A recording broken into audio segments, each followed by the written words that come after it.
Welcome back to My Hero Academia Anime Review, episode number 8. This one I'm reviewing the 47th episode of the series, which is also the 9th episode of the season, All for One, and the 185th chapter of the manga, Hawks, the Winged Hero. Let's talk about the newest episode of the anime. This episode adapts from chapters 86 to 88, so roughly pretty much with this episode with already up to 88, there's only about 9 more chapters left to adapt. So this is just a theory of mine that this arc will be finished up within 3 to 4 episodes. So another really quick arc. Yep. This one kind of continues with the last episode, and like in the last episode, All Might didn't have any dialogue. This one he did, which you got praising for that. Because they finally had something to say. And Endeavor's being a dick as always. He's like, "Why am I here? I'm a busy guy." He's like, "Okay, he's here for backup." Okay, fine. So he goes to one hideout location, which turns out to be the Nemu factory, which is the same place where Midoriya, Ingenium, Creati, Shudo, and Hard Razor are at. Yeah, these five teenagers are at. Which they're just investigating. They're not really interested in starting a fight with the villains. All they want to do is rescue Bakuto. That's all they want to do. They don't want to fight All Might. Not All Might. All for One, who's actually in this episode, and he plays a role in it because this is the arc where he finally does something. Because a lot of the time he's just been in the background. You hear his voice, and he's referenced a few times. But starting with this episode, you get actually a chance to see a full body shot of the guy. Yeah, all we saw of him previously was just his face. Well, it looks like half it's been burned off. So I'm kind of like, how can this guy be still alive when he can't hardly breathe? He can hardly breathe through his mouth. Yeah, and he's got like one eye. So they find the hideout, though. They're actually sort of seen, but they're not basically blown by a couple of drunks. And they're hitting on Creati because she's hot. And she's also voiced by one of my favorite dub actress. Colleen Catastrophe, I think that's her name is. She's one of my favorite dub actors. I should probably do a top 10 favorite dub actress list, and she's one of my personal favorites. Yeah. So they get past that, they get into the factory, and they were shocked the fact this was revealed to be a Nemu factory. Now, All Might somehow, in the manga, he actually went to his hideout. Yeah, somehow they were completely right. It's kind of like, okay, the way they reveal how they break it is quite fun. Okay, first there's a knock at the door. Baku's about to fight the League of Villains because he turns him down fully, and he's not to harm. And all of a sudden, there's a knock at the door. It says, "Pizza!" I'm laughing at that. Pizza, and then all of a sudden, All Might does a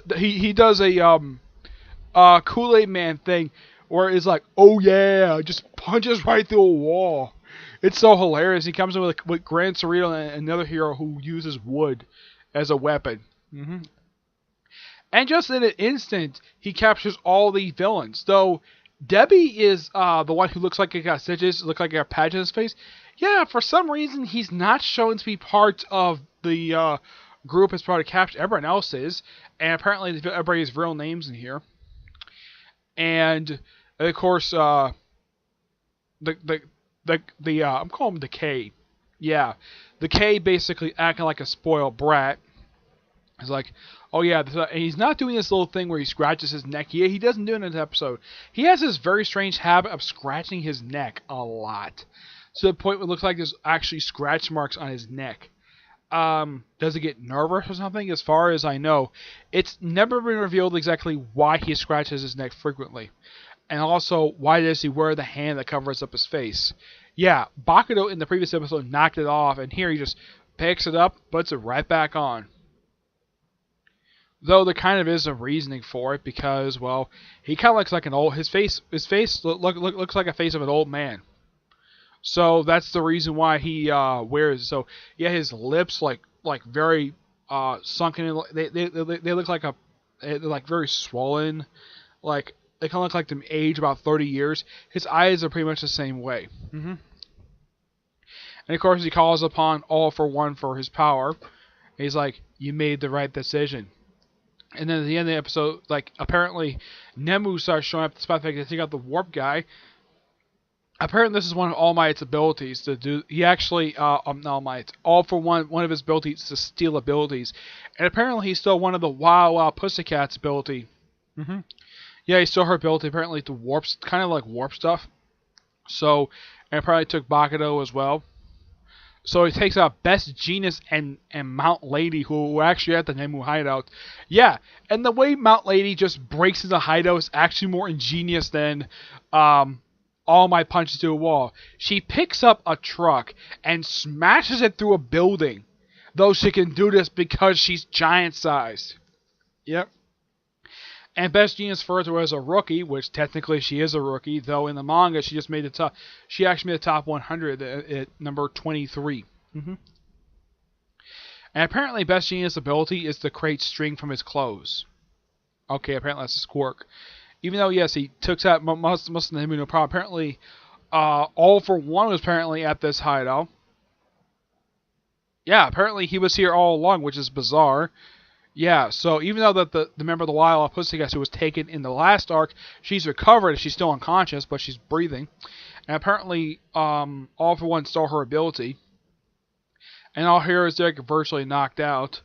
And in the episode, it even has a post-credit scene. First time in a little while they've actually had one of these. I think this is the first time I can think of this series had one since, I would say probably when the series first started. Because the last arc didn't have any post-credit scenes.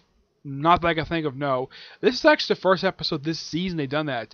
I don't think they even did it last season, where they had a post-credit scene. And, overall, really good episode. Good advance to the plot. And can't wait for next week's episode. It looks like that Bakuto is at the place where Midoriya's group is at. And yeah, looking forward to that. Next chapter doesn't even feature Midoriya at all. Yeah, the main cast of the series, yeah, they're not in this particular chapter at all.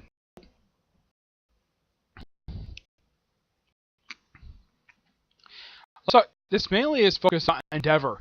Yeah, Endeavor is like the start. Yeah, it starts off with the JP Billboard chart, which is the top 10 heroes. Number 1 is Endeavor. Number 2 is Hawks. 3 is Best Genius. 4 is Eagle Shack. He was actually in this episode, by the way. Yeah, he was actually the one taking on other people. There's also number 5 is Marco. 5 is Marco. 6 is Crust. 7 is Karami Woods. He was also in the episode as well. He was the guy using a wood as a weapon. 8 is Wash. Y is Yuri Mashia, who is a old man. And number 10 is Raku. Yep. And pretty much this whole chapter just all the members giving their own speeches. Number 2, put his foot in his mouth. Yeah. He puts his foot in his mouth, acts like a jerk, and just baits off Endeavor. Yep. Yeah, of course, they do give a little bit of backstory, like mentioning it here and there, but yeah. And then pretty much, like, after all the speeches from all the top 10 heroes, Endeavor just says, just watch me.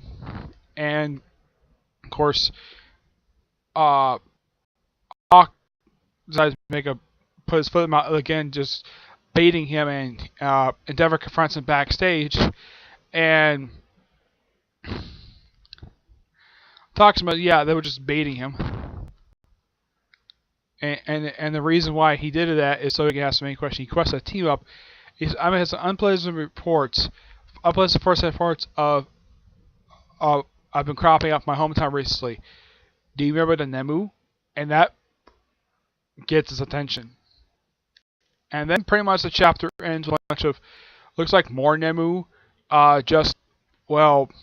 showing up, and that's how the chapter ends. It's an okay chapter, per se.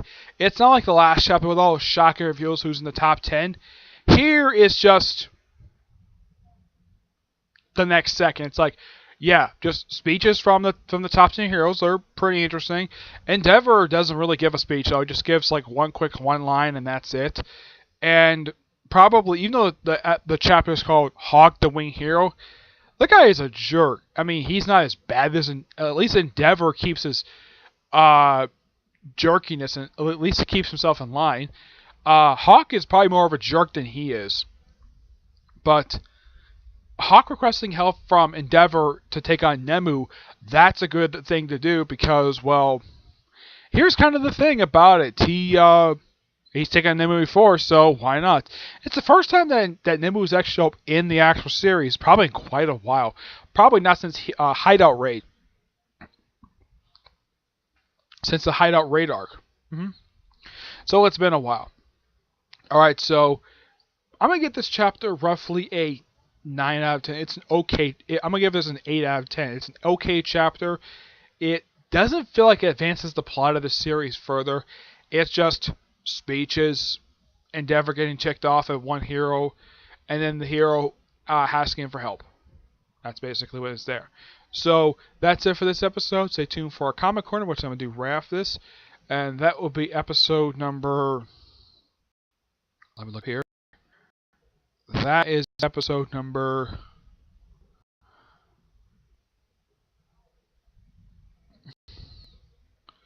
Let's see. That will be episode number, if I can get to it.